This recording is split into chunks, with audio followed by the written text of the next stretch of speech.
Welcome to Ham Radio Perspectives. I am Quinn, K8QS. I'm Tom, WA9TDD. So we're starting a new sub-channel on our YouTube channel here. You know, it's just a playlist where we are going to report on ham radio crime.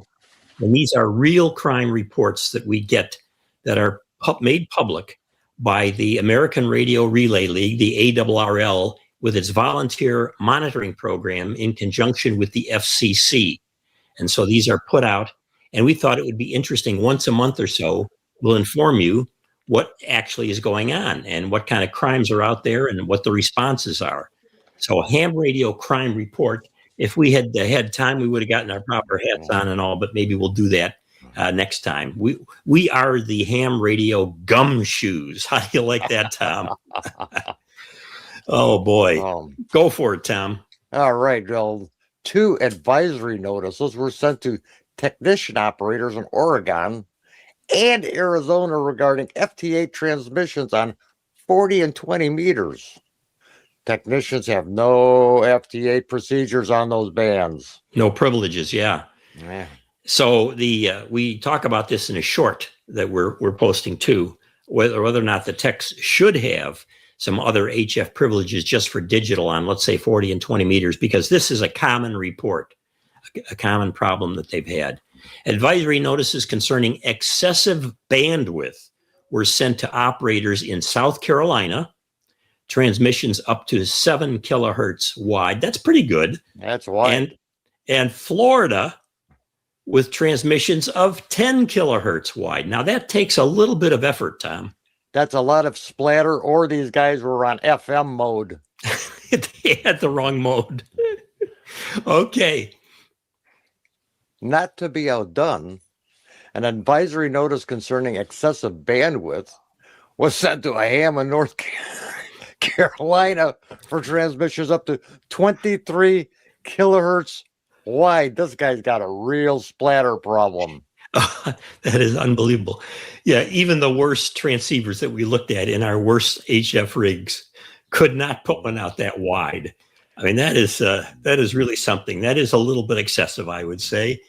So an advisory notice was sent to an operator in Texas concerning an unattended beacon operating on 29.6 and causing interference to normal operations on that frequency. Can you make any sense of this, Tom? Yeah, 29.6 is the 10-meter FM calling frequency. Right. So why would somebody put a beacon on there? Just to be a butthead, I guess. Okay. So the FCC officially declared this person a butthead and told him to knock it off. An advisory notice was sent to an operator in Nebraska concerning lack of control of his transmitter, making FT8 contacts unattended.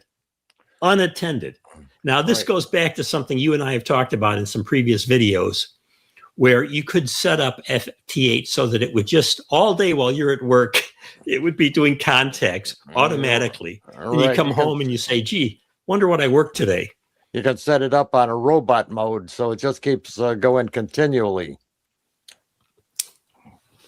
A licensee in Alabama received an advisory for using an invalid call sign, which was his former call sign. Apparently let it lapse past his 2-year limit or something. Hey, but what could be more natural than picking up your old call sign? Right. So go back in there and get it. Man, don't do this. But it's so funny, invalid when it's your call sign. And it wasn't taken away from him or anything. Okay, an advisory notice was issued to an operator in Illinois. That's our home state, Tom, for ongoing interference and harassment of operators on 40 meters. That sounds about right. The licensee was informed that any additional complaints would result in a recommendation. This is what gets me, to the FCC, that voice privileges be removed from his amateur license. So he could be a pain in the rear on CW or digital modes, but he could no longer do it on voice. What do you think of that one, Tom? Can you imagine him on CW on 7200? Oh, there are a ton of people throwing nasty CW out on 7200 now. But I have never heard of this, just taking away the voice privileges. But I guess it can be done. A similar advisory was issued to an operator in New York after exceptionally rude and harassing behavior toward a net control operator and claiming that this frequency was his frequency because his net had used that frequency for a decade. And his grandfather had used that frequency back in the days of SparkCap. It was before that. They used that frequency 300 years ago, and in Scotland. And so look it up. So this is amazing, absolutely amazing. The number of times over the years, Tom, we've both been in the hobby about 60 years, where we've heard some clown saying that because he's on the frequency frequently, it's his frequency, is just unbelievable. But then to get rude and go after the net operator because of that, obviously, if there's a net there, they use that frequency too. Such is life. So a licensee in Indiana was issued an advisory notice informing him that a repeater's owner's request for him to stay off the repeater was enforceable by the FCC and by state law. So just think about that, gang. That's a new one. That's a new one on me. Would be enforceable by state law, but yeah, you know, this is right out of the report. So we're not Josh and anybody here, okay? Them crazy Hoosiers. The crazy Hoosiers. But can you imagine that? The repeater owner is so frustrated with some operator that they finally want to get this guy off, and they're going to full tilt after a complaint to the ARRL and or FCC about it. And an operator in Massachusetts received an advisory notice for operation too close to the band edge, 14.100.1 megahertz, resulting in out-of-band operation. Your frequency is 3 kilohertz wide, so yeah, you're going to be out of band for sure. But I don't think they approached this right. I think they should have sent an advisory notice requiring this person to go get his eyes checked. or get a crystal calibrator. Yeah, a crystal calibrator. He may have been using an old rig where it wasn't accurate enough. In any case, man, that's close to the edge of the band, but it's not the stupid thing that I did one time, which I talk about in a short that's going to be coming up here on dumb things that hams have done. And I tell a couple dumb things that I did, including out of band.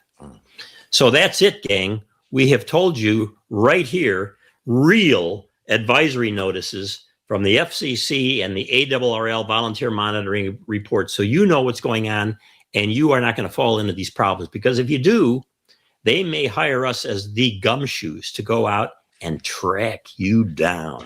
Do you like this? Would you like to hear some more of the reports that are coming out? Let us know. Comment down below. Give us a thumbs up. If you think this is a stupid thing and we shouldn't do it, tell us that too. But we kind of find it fun. It's interesting stuff that's going on out there in the crime world of ham radio. This is Ham Radio Perspectives. I'm Quinn, K8QS. I'm Tom, WA9TDD. Thanks for watching, everybody.